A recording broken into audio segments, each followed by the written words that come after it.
Hello, hello. Welcome back. Hope you've had a wonderful week. It is Monday. We had a wonderful weekend. We had a great Sabbath and we got lots of rest. So, ready to start the week. The weather's been crazy. It was in the 80s last week. Then it dropped down to the 30s and 40s and rained. And it's supposed to be back up in the high 80s, low 90s by the end of the week. It's insane. So we've had the heater on, the cooler on, the heater on, the cooler on, back and forth. So we are in Torah Portion week 30.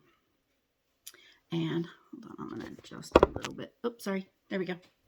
Okay, Torah Portion week 30, Kedoshim. The meaning is holy, which holy means set apart. So in your regular Bibles, the Bibles that don't have the restored names, you'll see holy, whereas in the scriptures that I read, it's set apart. And some cool things about this. It's only 2 chapters. It's Leviticus 19:1 through 20:22, and then the prophets is Amos 9:7 through 15, and the Brit Hadashah, the New Testament, is Mark 12:28 through 34. So it's interesting. Couple of notes that I did. There's a repeat a lot of the 10 Commandments, and basically it's how to live holy and set apart. And when we think about set apart, we think set apart from the things of this world, but in doing some deeper study, we need to be set apart from our flesh, from our earthly desires, from our fleshly desires, from from self-centeredness, self-advancement, self-everything. We need to be set apart from that to be in covenant with our Creator. So this is instructions on how to be set apart. More instructions. And so, and Leviticus is basically, to the priests, but this is also, as you'll see, this is to the people. So Kedoshim, holy, set apart. And also, as I went through here, I kept seeing, for I, Yahuah, your Elohim, or I am Yahuah, your Elohim, or I am Yahuah. Several different, and I think it was 18 times in the next 2 chapters where he declares who he is and his name. And, if you're new to my channel or new to reading the whole Bible, his name is really important. And this is something I actually went to bed thinking about last night and woke up again thinking about it this morning, is his name. His name was removed almost 6,000. It was in our Bibles 6,000 times, and it was not removed but replaced with titles, God and Lord. And then I've just learned, because there's a part in here about Moloch and Baal. In fact, I was wondering if it had it in the back here about Moloch and Baal, about these demonic gods, gods of the earth, or the people. And Baal actually translates to Lord. So everywhere in our Bibles where it says Lord, that translates to Baal, which is a foreign god, not the creator of the universe, not Yahuah. And look how sneaky and he's good at what he does. He's been doing it since since the beginning in deception, and how everybody calls him the Lord and God and a title. But in in the Ten Commandments, it says, do not bring my name to naught. Do not use my name in vain. Do not bring my name to naught, meaning do not bring my name to nothing. What have we done? What have we done in our Bibles? We brought his name to nothing by taking out his name and replacing it with Lord, which is the name of a foreign god. Oh, Father, forgive us. Forgive us. We didn't know. And Father, just open the eyes of the people, of your people that are called by your name, and teach them your name. His name is so important. Thank you, Father. His name is so important because, how many, as we read through the word, what does it say? Rely on my name, call on my name, exalt my name. But we're calling him Lord, which is Baal. I'm not even supposed to be saying, Father, forgive me. We're not even supposed to utter the name of foreign gods. So we're not supposed to utter the name of Baal and Lord and all the others in here. We're not even supposed to utter their names. But yet what we've done instead is we call him by those names and not by his name. So sorry to get off on a tangent here. It's just, like I said, I went to sleep thinking about it. I woke up thinking about it. And it's just heartbreaking that we actually have done exactly what he told us, commanded us not to do, is bring his name to nothing. And so, boy, do some research. If this is new to you, do some research and look into restoring his name. And his name, a lot of people, because what we do have is, from what I understand, it's the Hebrew pictograph pictures. And they are Yod He Vav He, no vowels. So we're not sure how to put the vowels in there. Some call him Yahuah. Some call him Yehovah.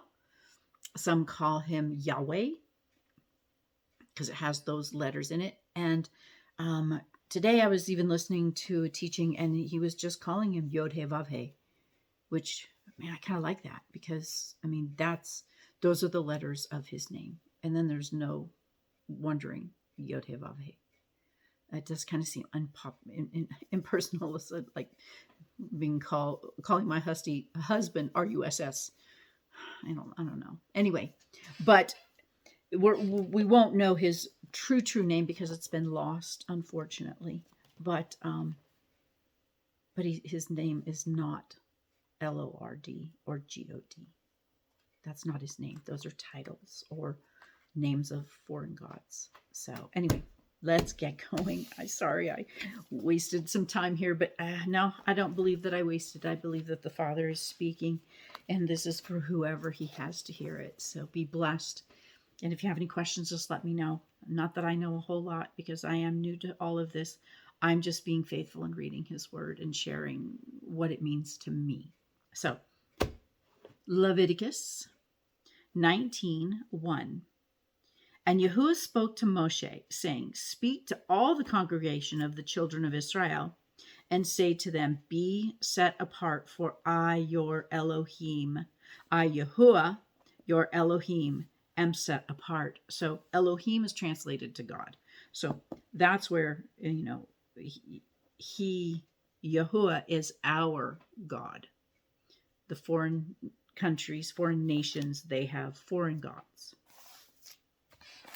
But I love this.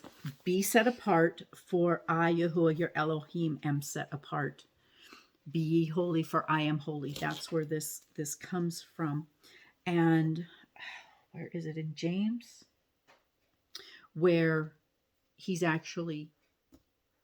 he's quoting this out of the Torah. So set apart. He is set apart. And we need to be set apart. And here's the instructions. Each one of you should fear his mother and his father and guard my Sabbaths. So fear, and we need to treat our parents with respect and honor them. Once again, 10 Commandments.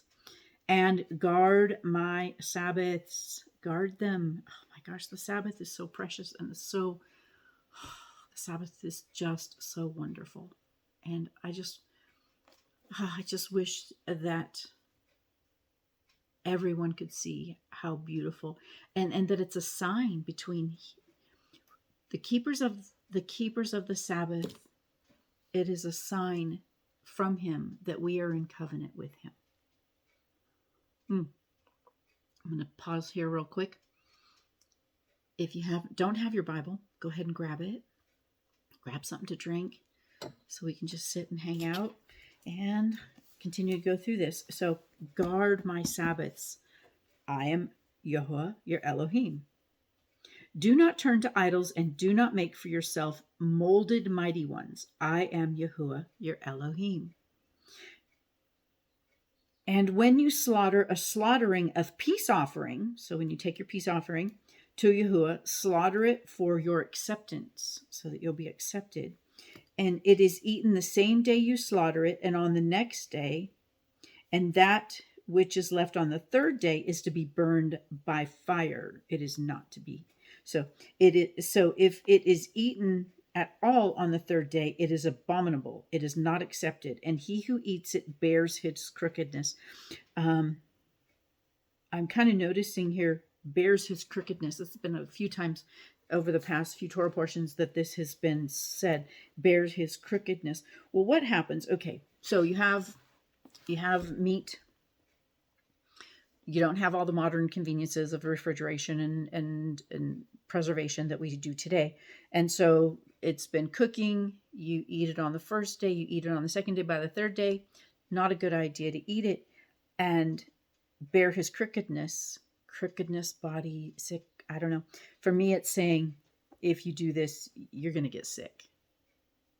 Chances are real good you're going to get sick. So, because but here it says, he will bear his crookedness because he profaned the set apart offering of Yahuah, and that being shall be cut off from his people.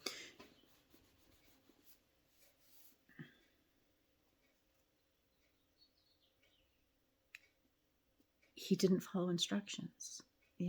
So many of these are so practical. And I remember over the years reading these, and it's like, that's so crazy. And now it's like, that's so practical. I mean, it just is, don't eat that. It's 3 days old. And if you do, you're going to get sick. And because you disobeyed, you're going to, the Torah is all about the preservation of life and health. And that's why there's clean and unclean animals, because the unclean animals are pretty much predatory scavengers that eat gross dead things. And they also have really limited digestive tracts, and so all the toxins they consume go straight into their meat. That's why we're not supposed to eat them. And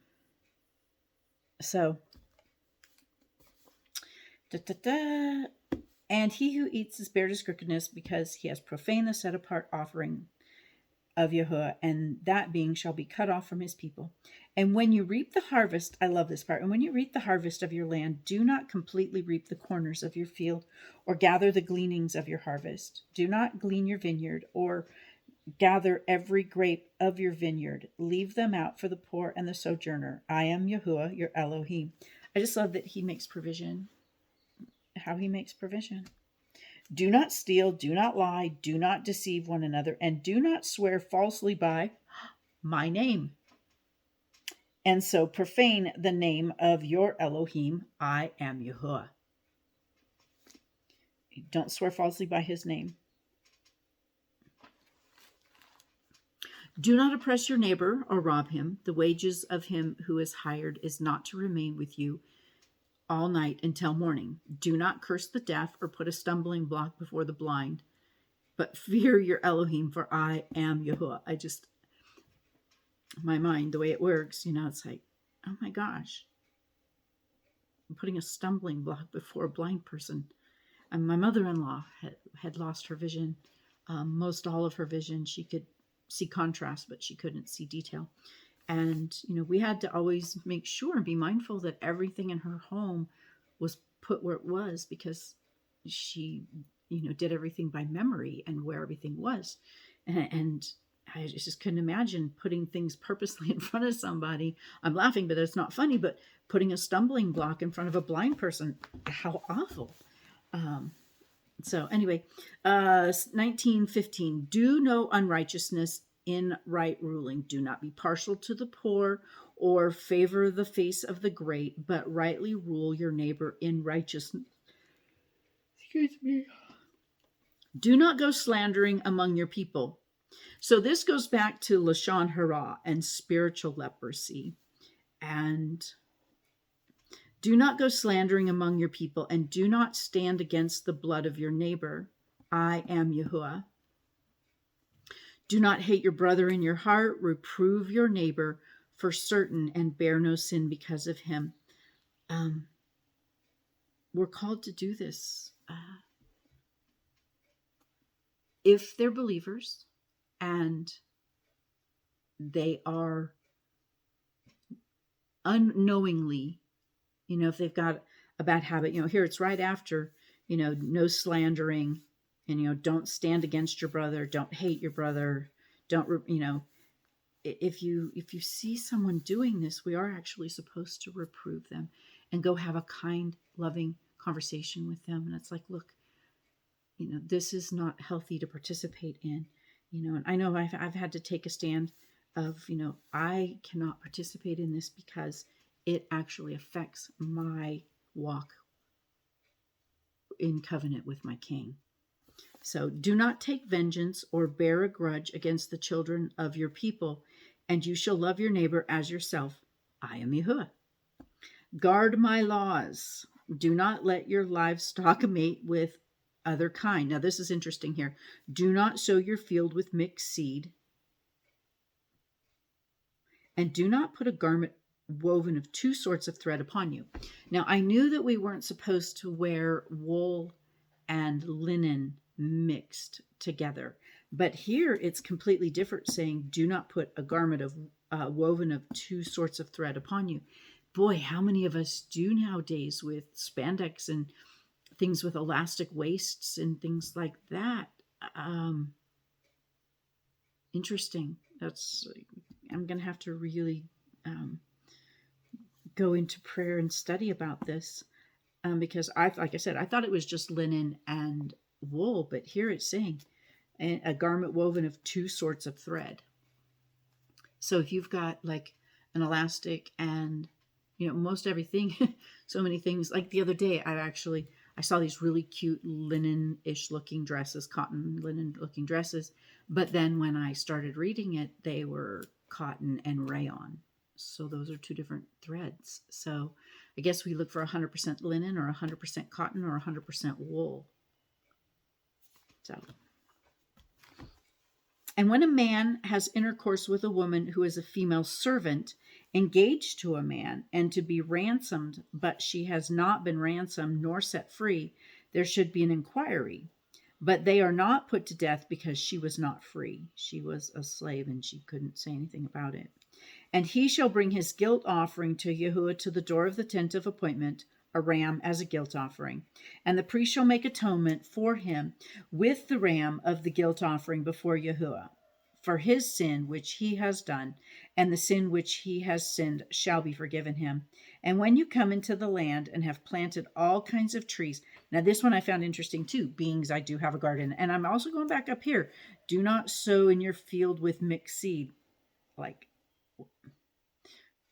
my herb garden is a mess because I just let everything blow and grow, and it's definitely mixed seed. But I think that I'm thinking maybe like if you're planting wheat and then tares or mixing it that way. Interesting. These are so many things I need to look deeper into. If you know of anything about these, please let me know. I'm really curious and I want to learn more. So, so when you come into the land and you've planted all kinds of trees for food, then you shall reckon their fruit as uncircumcised. For 3 years it is as uncircumcised to you. it is not eaten. So like I have apple trees and apple trees and lemon trees that I have planted, and they are, I think they're 2 years old now. They're still just in 1 gallon bucket, so they're about 2 years old now. But now that just got me thinking. I mean, I have my elderberry trees that I planted, and I started eating their fruit right away. And I think this will be my this will be my 3rd year. I'll do some praying on that. And so for 3 years, you're not to eat the fruit. And in the 4th year, its fruit is set apart. Praises to Yahuah. And in the 5th year, then you can eat its fruit, so that it increases its yield to you. I am Yahuah, your Elohim. Do not eat meat with blood. Do not practice divination or magic. Man, that's something that's really become, I think Disney had a lot to do with it. And just the stuff that's out there, Harry Potter and all the things, and now Taylor Swift. And magic is something that people are, young people are really starting to gravitate towards, because they can have control over things. Magic, gives you control. So you think you're just selling yourself to someone who hates you. But man, magic has just gotten so prevalent in every little book you read. Stuff that my 8-year-old grandson's reading, it has all kinds of magic in it. And all the Disney movies, all the magic in those. It's just so, our children are taught magic in this generation, and it's tragic. Do not, now this one I have no idea. So if you know what this one means, please let me know, because this one, do not round the corner of your head, nor destroy the corner of your beard. So I'd really like to know what that means, because I have no clue what that means. I'm going to look deeper into it and see if I can figure it out. Do not make, this is interesting here, do not make any cuttings in your flesh for the dead, nor put tattoo marks on you. I am Yahuah. So how many of us have tattoos? Yeah. So interesting that he says, do not put tattoo marks on you. Do not profane your daughter by making her a whore, so that the land does not whore and the land becomes filled with wickedness. Once again, guard my Sabbaths and reverence my set apart place. I am Yahuah. Do not turn to mediums, and do not seek after spiritualists to be defiled by them. I am Yahuah, your Elohim. Rise up before the gray-headed, and you shall favor the face of an old man, and shall fear your Elohim. I am Yahuah. So basically, be respectful to the elderly. You see an older person that needs a seat, you get up and you give them your seat. You open the door. You help and honor and serve the elderly. And it says, and you shall favor the face of an old man, and fear your Elohim. And when a sojourner sojourns with you in your land, do not oppress him. This is, Rusty and I were talking on the Sabbath. I was talking about the sojourners, and I said, so basically that's us. I mean, we are the wild olive tree branch grafted into the tree, but we're sojourners with his people, in that we've chosen to come along with them and circumcise our hearts and be in covenant with their God, their Elohim. So whenever I see sojourners, I think, okay, that's me. I'm a sojourner. So let the sojourner who sojourns among you to be as the native among you, and you shall love him as yourself. So as a sojourner, we are one. We are at one. We are in the family as sojourner. For you were sojourners in the land of Mitzrayim. I am Yahuah, your Elohim. Do no unrighteousness in right ruling, in measurement of length, in weight, or in measuring liquids. So I think it's in Proverbs or somewhere it talks about use, correct weights and measures. Don't cheat people. Yeah, here it is. Have the right scales, right weights, and a right ephah and a right hin. I am Yahuah, your Elohim, who brought you out of the land of Mitzrayim. And you shall guard all of my laws and all of my right rulings and do them. I am Yahuah. 20. And Yahuah spoke to Moshe, saying, say to the children of Israel, any man of the children of Israel, or the sojourners who sojourn in Israel, who gives any of his offspring to Moloch, see, shouldn't be saying the name, but I'm reading, so Molek, shall certainly be put to death. So from what I understand, he was a foreign god, and people would offer their children up to him. I from what I've understood, he's like, there's a fire in this statue-y thing. I'm not exactly sure, but the people would go and put their children into the fire to be burned up, and they would give them as an offering to, so that their God would bless them and increase their crops, give them power or, position, or whatever it is that they had selfish desires, and they would offer up their child as a sacrifice, that he would bless them and give them what they wanted. And this actually is still going on today. And I know this is a touchy subject, but the reality is, and just break it down and think about it. Abortion. And I'm not condemning anyone who's had an abortion.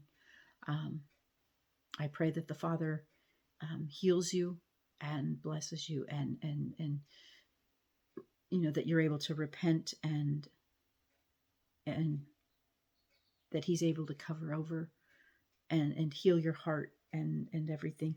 It was interesting. I watched something, and it talked about, well, it'll get into a whole nother subject. So, but with abortion, you figure, people are like, oh, I had an abortion because, I had a career and I wouldn't be able to have a child and take care of my career. Well, they actually gave up their child for money or their position or their career.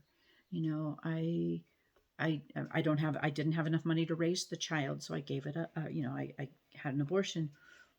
There was giving the child up for money. All the reasons and excuses come back to, I gave the child. I won't say it how I actually feel about what was done to the child, but I gave the child up. I had an abortion to make my life better, because having this child would have had a negative impact on my life, and that is a selfish, sacrificing your child for your own selfish gain. And like I said, I'm not condemning anyone who's had an abortion. I don't believe in abortion, but I don't judge or condemn you, because I know that you're no more or less human than I am, and I've made heinous, gross, disgusting decisions in my life. And, we're all guilty of sin, all of us, every one of us. So there's no judgment. It's just actually it's sorrow and heartbreak. So, okay. So whoever gives any of his offspring to this God shall certainly be put to death. The people of the land shall stone him with stones. And I shall set my face against the man, and shall cut him off from the midst of his people, because he has given his offspring to that deity, so as to defile my set apart place and to profane my set apart name. And if the people of the land at all hide their eyes from the man as he gives any of his offspring to that deity, and that do not kill him, then I shall set my face against that man and against his clan, and shall cut him off, and all who go whoring after him, even go whoring after that deity, from the midst of their people. So basically, if you know that these people did these things and didn't say a word, you're just as guilty.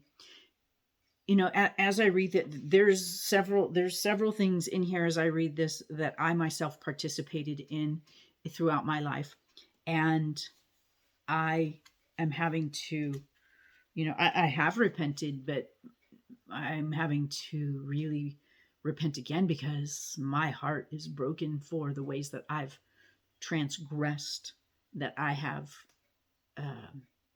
committed these things that are worthy of death.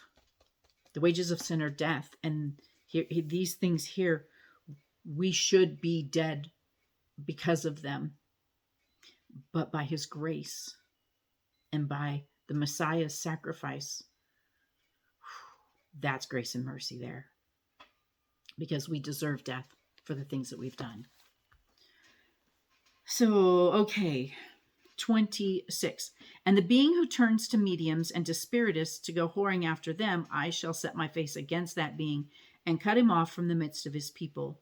And ye shall set yourselves apart and shall be set apart, for I am Yahuah, your Elohim. And you shall guard my laws and do them. I am Yahuah, who sets you apart, who makes you holy. For everyone who curses his father or mother shall certainly be put to death. He has cursed his father or his mother, his blood is on him. And a man who commits adultery with the wife of another man, who commits adultery with with the wife of his neighbor, the adulterer and the adulteress shall certainly be put to death. And a man who lies with the wife of his father has uncovered the nakedness of his father. Both of them shall certainly be put to death. Their blood is upon them. And a man who lies with his daughter-in-law, both of them shall certainly be put to death. They have made confusion. Their blood is upon them. And the thing that I watched here a little bit ago, and it was about, abortions and basically blood curses or blood pacts. Their blood is upon them. Their blood is upon them. All of these things, we deserve death. And a man who lies with a male as he lies with a woman, both of them have done an abomination. They shall certainly be put to death. Their blood is upon them. And a man who marries a woman and her mother, it is wickedness. They are burned with fire, both he and they, that there be no wickedness in your midst. And a man who has intercourse with a beast, he shall certainly be put to death. And the beast you kill. And a woman who approaches any beast and mates with it, you shall kill the woman and the beast. They shall certainly be put to death. Their blood is upon them. And a man who takes his sister, his father's daughter, or his mother's daughter, and sees her nakedness, and she sees his nakedness, it is a loving commitment, and they shall be cut off before the eyes of their people. He has uncovered his sister's nakedness. He bears his crookedness. Once again, he bears his crookedness.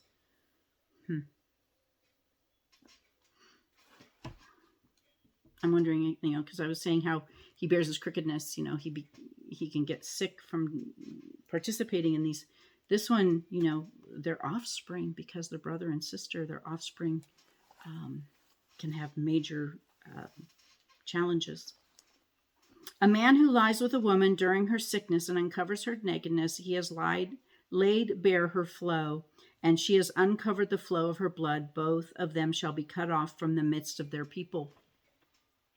And do not uncover the nakedness of your mother's sister, nor your father's sister, for that is lying bare one's own flesh. They bear their crookedness. And a man who lies with his uncle's wife, he has uncovered his uncle's nakedness. They bear their sin. They die childless. Interesting.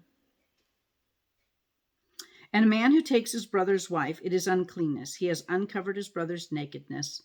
They are childless. And you shall guard all of my laws and all of my right rulings and do them, so that the land where I am bringing you to dwell does not vomit you out.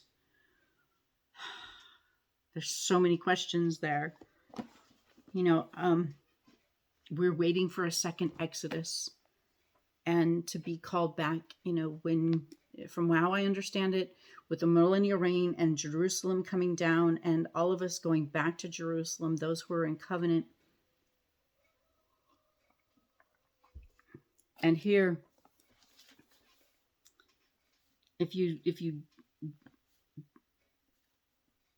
so do the right things so that when you're there in the land, it doesn't vomit you out of it.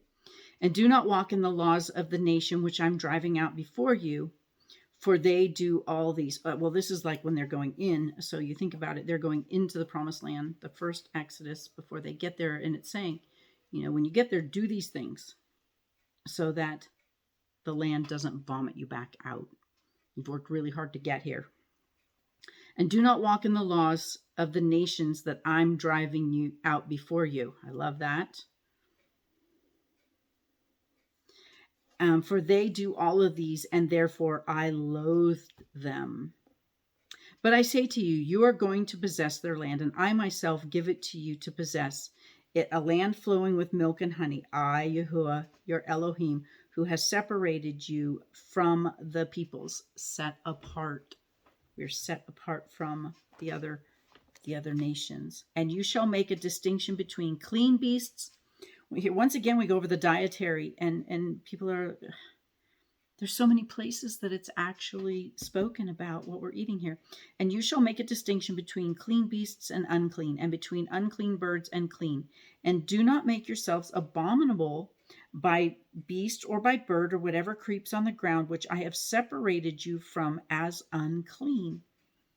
He's given us the instructions to stay clean, set apart, holy.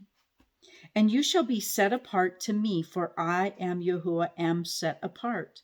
And I have separated you from the peoples to be mine. If you truly want that intimate covenant relationship with our Elohim, with Yahuah, the creator of the universe, we have to be set apart. He set us out to be his very own. He set us apart from the world, and as we walk out sanctification, from our own flesh.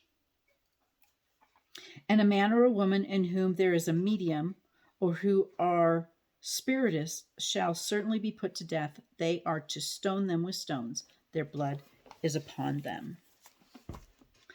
So that is the Torah portion. Now we've got Amos. I actually had a hard time finding Amos.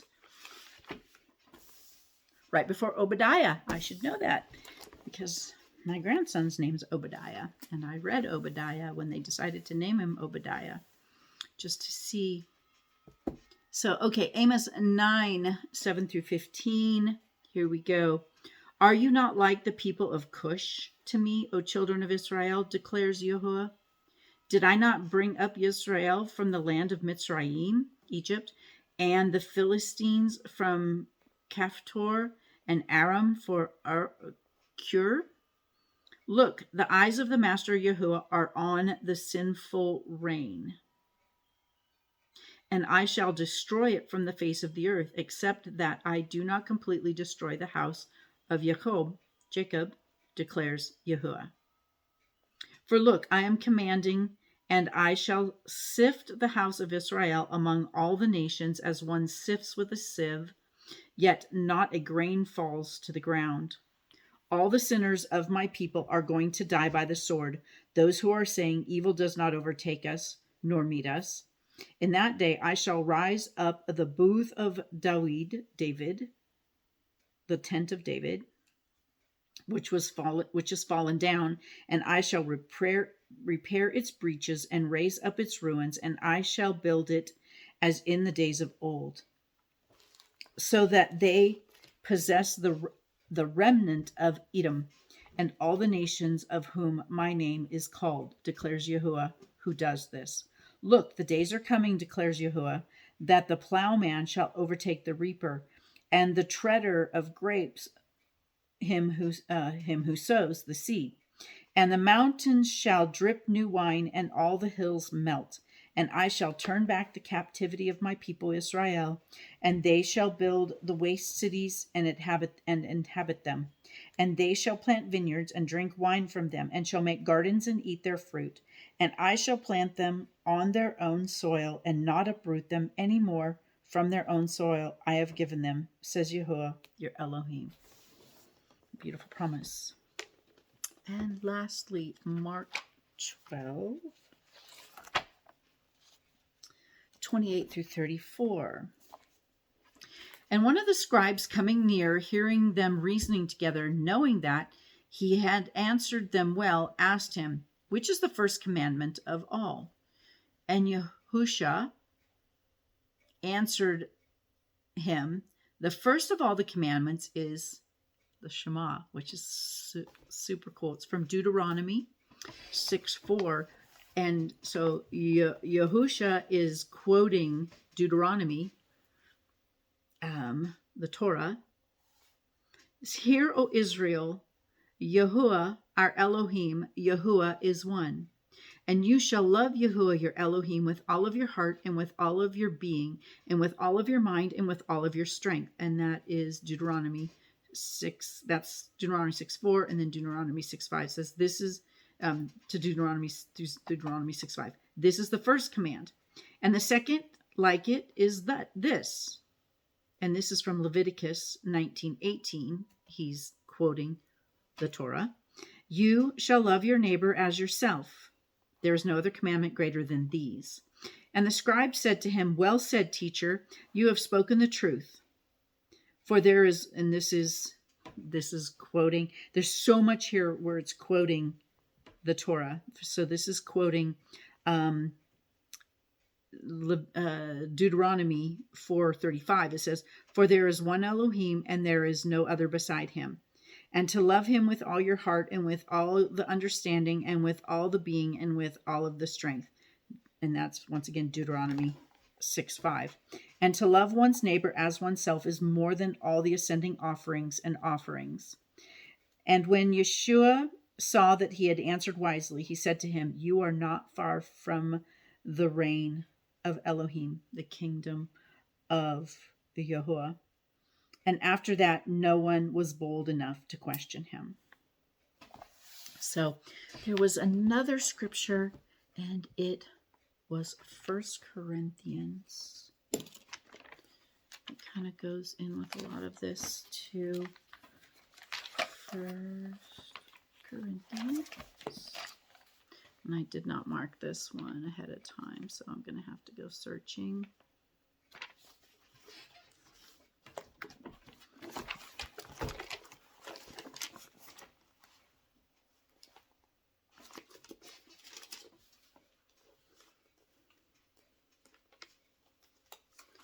Wheel. There it is.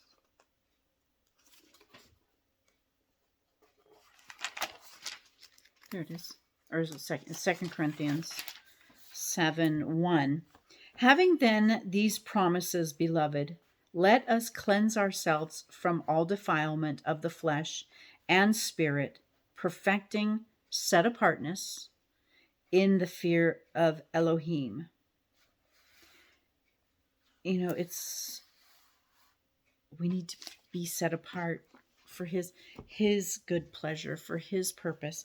One of the things he had me starting to pray a few years back, and it was actually, I started praying this, and then he started opening my eyes about, the whole Bible and doing Bible things in Bible ways. And it was, I prayed, make me a useful vessel for your kingdom. And now I understand, and it's been a molding, a shaping process, the potter and the clay, but of refining and sanctification and dying to self. That's how you become a useful vessel for his kingdom, is I must decrease and let him increase. And as there's more of him and less of us, that is the sanctification, and that is being set apart for his good purpose. And then also, I'd heard this, and it was just like, ooh. I mean, it's... And now also complete the work, that as there was a readiness in desiring it, So there should also be a contemplation out of what, oh no, that must not be it.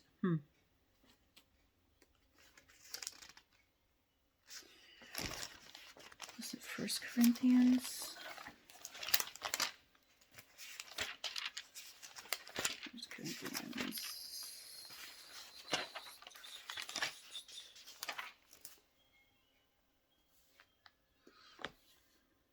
No. Oh, well, that one. But so week 30, Kedoshim, which actually Kedoshim means holy ones. And, last week was after the death. After death to self, we're able to be set apart and be made holy. So I hope that this blessed you. I am once again excited to be able to come. I forgot to pray, so we'll pray on the way out here. Father God, thank you so much for this time together with your sisters, with my sisters, your daughters. Help us to build each other up and